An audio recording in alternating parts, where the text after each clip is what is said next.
Hey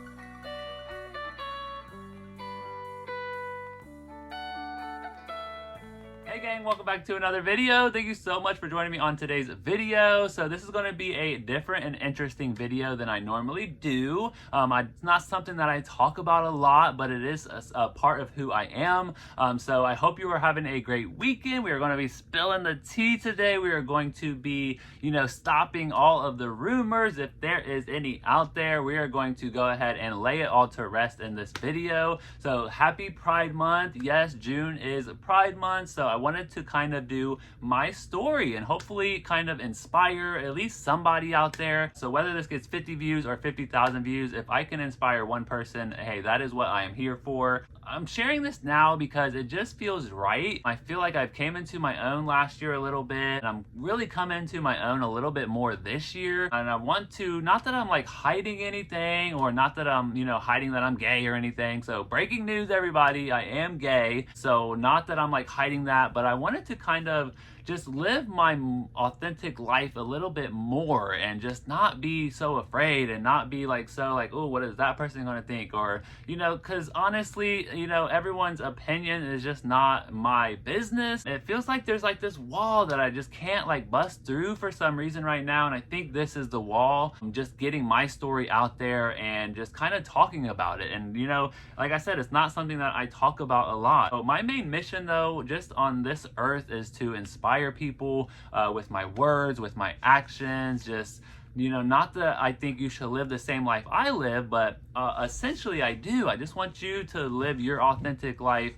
So just the more you do that, I've learned over the years, the better it honestly is just for your like own mental health and just doing what you want to do. So I really just wanted to share my story today. We're gonna go over some pics of me like growing up, and then I just wanted people to just get to know me more. So who is Chris? So I am just a very down-to-earth guy. I am a dog dad to a pit bull mastiff. I love her so much. Yeah, I work a lot. I've always worked ever since I was 17 years old. I've only had 2 jobs my whole life. I love, wrestling. I love video games. I love fragrance. It's something that I got into recently over the past few years. So I am super like empathetic. I care like way too much about some people. I've learned that over the years. Somebody needs to be there to kind of like, I don't know, just take care of everybody, and for some reason I just feel like that's my job here in this life, is just to make sure that everyone else is okay. So that's kind of just who I am.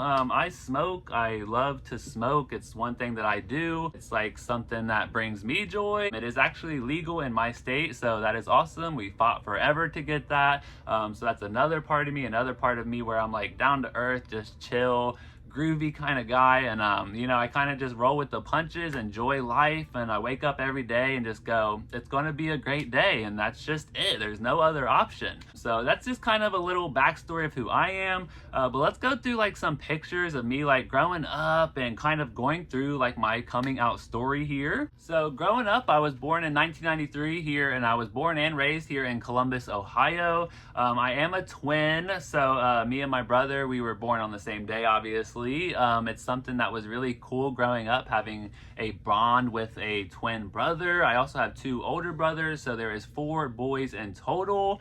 And we just had a lot of fun growing up. We would always go to like different, I think they were called like Kids-a-Paloozas or something. Like we would always go to different places. I've had, different looks. I've had long hair, I've had short hair. I used to be really chubby as a kid, and then I kind of got skinny again, and then I got chubby again, and then skinny again. So my body has always been up and down. But over the years growing up, I was always a happy kid. Even like in this picture, like I've always been wearing Rugrats. Even when I was a little kid, it's always something I've been into. So I feel like growing up with 3 other brothers, it was definitely hard, just because you always got picked on and stuff like that. Nowadays, it's obviously something that I'm over, and it's not something that like, kind of hurts me in any way or not. It's just what brothers do. But growing up, even, you know, like in this picture, like I even had a little bit of sass even growing up here.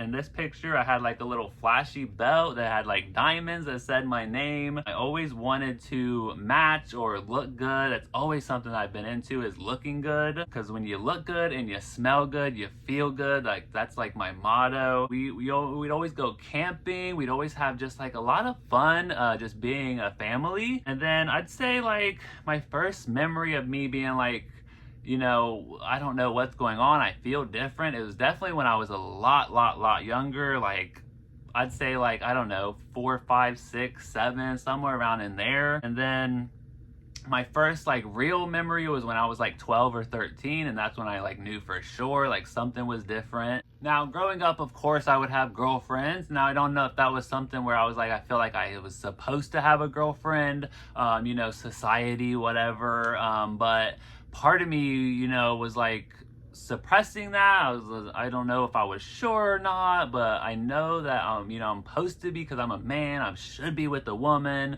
Growing up, you don't really know, you're still like figuring all of that stuff out. But when I broke up with my last girlfriend when I was like 15 or 16, after I broke up with her, at that point I knew, you know a little bit more about yourself and who you are. And I knew from then on I was just going to like who I wanted to like, and it was just going to be that, and it was going to be, you know, no one else's choice but mine. And then for 3 years, even after that, I would still kind of suppress it. I would make sure that no one would like find out, or no one would have to like question me. You know, I would kind of get a little nervous and scared if something came up where I would either possibly be questioned, or they would know just from like the way I stand, the music I like, or, you know, why doesn't he ever have a girlfriend? You know, there's always been, you know, questions growing up. And then, you know, especially with like all the craziness that was happening in the world, it was just kind of like, you know, you're kind of afraid to kind of really share your true self because you don't know what could happen. But when I would turn 17, I finally got my first job. And then when I had turned 18, one of my coworkers actually invited me to a party at his house one night. And I got, you know, kind of scared. I'm the type of person where growing up, I would always go home. I could never stay the night anywhere. So I got really nervous, and I was like, you know, let's just do it. He works with me, you know, maybe it'll be fun. But when we went to the party, it was like a bunch of single girls and a bunch of straight guys, or so I thought at that time. So that was definitely nerve-wracking. And then the whole time at the party, there was like a lot of people were wanting me to kind of like do something with this girl, and I was just like, you know, kept turning it down. No, it's not, just, you know, I don't want to do it. You know, at some point they finally had convinced me to do something, so we figured it out to where I could do something but didn't have to do something. After the party though, the party was over, and then it kind of like came up like, why would you not want to do that? Like, that's a girl, like a single girl, why would you not want to do that? And it kind of came out eventually, and then I was like, well,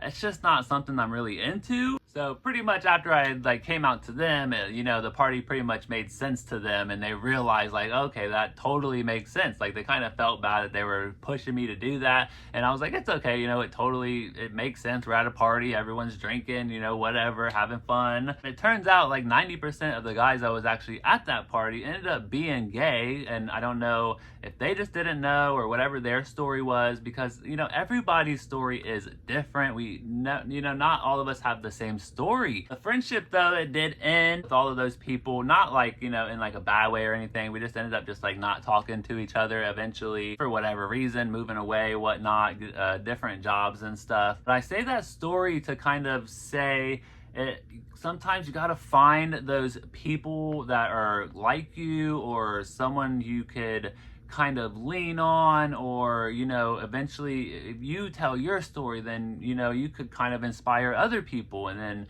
you know, sometimes you have to find your own family, especially there's a lot of different stories and other people where they get, you know, disowned, or they have nowhere to go, or, you know, something even worse happens to them just because they just wanted to live their life. So it's definitely a lot easier if you're around people that makes it easier for you. I will say coming out was definitely like the hardest thing I think I've ever done. You know, once I started coming out to like my friends and my family, it definitely became more comfortable. And it's really because of that friendship, that friend group where I, got that confidence and I became comfortable and I was able to start coming out to like my friends and my cousins and my mom and, my brothers and just anyone that was around, my coworkers. It just didn't matter anymore. I just felt like super free. But I will say the hardest text and the hardest one that I ever had to come out to was my big brother. At some point, he was actually kind of like my guardian in my life. He was really there for me. He took care for me. He just made sure that I was just surviving life. We did have a few hard years there for a while. Of course, we made it through. I always try to just make it through anything, whatever I have to do, just try to make it through. But that was definitely the hardest thing I had to do. But I was like, you know what? At this point, it was like that no point of return. I was like, I'm just gonna go full speed. It's just gonna happen. Because at that time, I was actually living with him.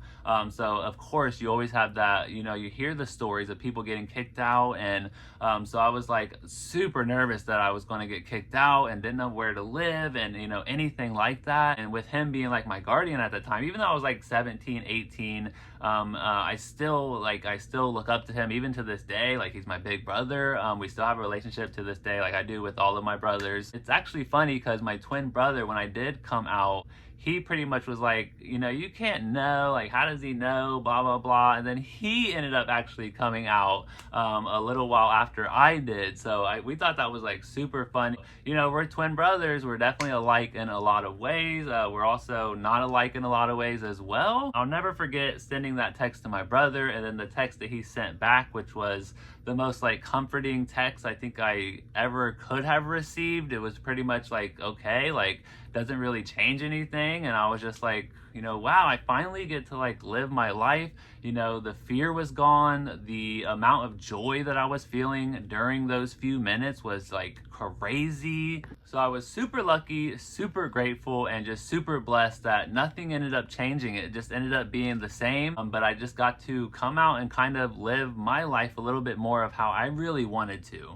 So in my mind, if my big brother doesn't care and it doesn't change anything, then I honestly didn't really care what anyone else had to think or what anyone else had to say. Because I knew that he was always going to be there. He was always going to have my back. Everyone could have disowned me, and I was just super fortunate that I felt like I got like the lucky end of the stick where I really didn't have to deal with any of that like bad like hardship, being disowned, being kicked out, being hated on. I just felt very blessed and very lucky that I was able to have that opportunity, because not a lot of people have that opportunity. Like I said, everyone's story is different, everyone's journey is different. So it was definitely a relieving moment where I just felt like I could finally just be me. And it kind of goes back to like that wall, of getting through that wall. I felt like I busted through that wall and I just felt so freeing. And I was like, okay, we can run, like we can sprint to this next wall and bust down that wall too. Like nothing, I just felt, unstoppable when that moment where you really, you come out and you feel who you really are. It really does change you mentally. The older you get, just who cares? Like, excuse my language, who gives a fuck what people think of you? It is your life. It is your responsibility to make sure that you are happy. So that's kind of why I wanted to do this, kind of inspire people, hopefully. It's hard out there. It is so hard to just be you and live your life. And the more people that I see do it, it wants to motivate me even more. And not, like I said in the beginning, not that I'm hiding anything or I'm suppressing anything anymore. I just don't want to like just not mention it anymore. It's who I am. Kind of share me, my personality more. So it's going to come out. You're going to get that sass a little bit. You're going to have, moments of, just who I really am. And it's going to be a lot more fun. It's going to definitely bring hopefully a different vibe to the channel and just more fun, even more creativity. But one thing I will say is people kind of got to know me for who I was before they kind of like knew that part about me. And that's what I've always told people. Like, I just want people to get to know me before, they start to know different details or, something that someone's not gonna like or anything like that. But honestly, you just start out like, friendships and meeting new people, just start out just being you. And the people will stick around that's going to want to stick stick around in the end. So that's what I've definitely learned as well. And it was really nice to just know that like people had my back, and you know, just because I like to kiss dudes like doesn't mean like anything bad about me. It's just, it doesn't affect anyone's life. I think the people that it does affect their life, that's on them. I don't know, you know, there's something that maybe they need to work through. And even me, there's still so much that I need to work through, even like mentally. Like there's definitely some things that I still need to figure out about myself as well. And I think that could possibly stem to why, you know, I'm still single to this day. Like I've been single since I was, what, 16 years old. So, and I'm 32 now. So I don't know if sometimes I feel like I'm just meant to be single, or maybe I'm just not putting myself out there. And well, I mean, I'm not putting myself out there at all, honestly. Not that I'm like looking for anything. Don't put yourself out there, then you have no shot of finding anything or any kind of happiness or someone just to like, just friends to share memories with. Like that's one thing I definitely need in my life. I need more gay friends. So that's something that I need to work on. Just, you know, kind of just getting out there and just meeting people. I mean, I got this nice little sexy face, like I'm a really nice person. So it's really just applying yourself and just getting out there, and you know, maybe one day it'll happen. I did try to be in a relationship. It just didn't work out. I feel like I'm just too independent. I can find that balance one day, I think. But if you're still figuring yourself out, that is 100% fine. Go out there. Feel free to explore you and whatever you want to do. Just do it safely. I wish someone told me, just be you from the beginning, and you will definitely live a more happier life, a more authentic life than you would have. And I feel like even now, like being 32, it's like I still feel like there's like wasted years. But it's like you can get them back. Like it's never too late. So just remember, everyone's story is different. Everyone's journey to get there from point A to B to C all the way to Z, everyone's story is different. I mean, take it from me. I'm gay. I have a receding hairline. Like, I have no abs. Like, you know, I don't have perfect teeth. But what I do have is a good heart, and I have confidence. And confidence is the key to life. I just hope you enjoyed my story. I am super happy that I was able to open this new chapter in my life. Kind of let you in, get to know me a little bit more, who I am, why I operate the way I operate. And I'm just super blessed to have you with me here on this journey. So thank you so much for watching, and remember, love always wins, and I'll catch you guys in the next one.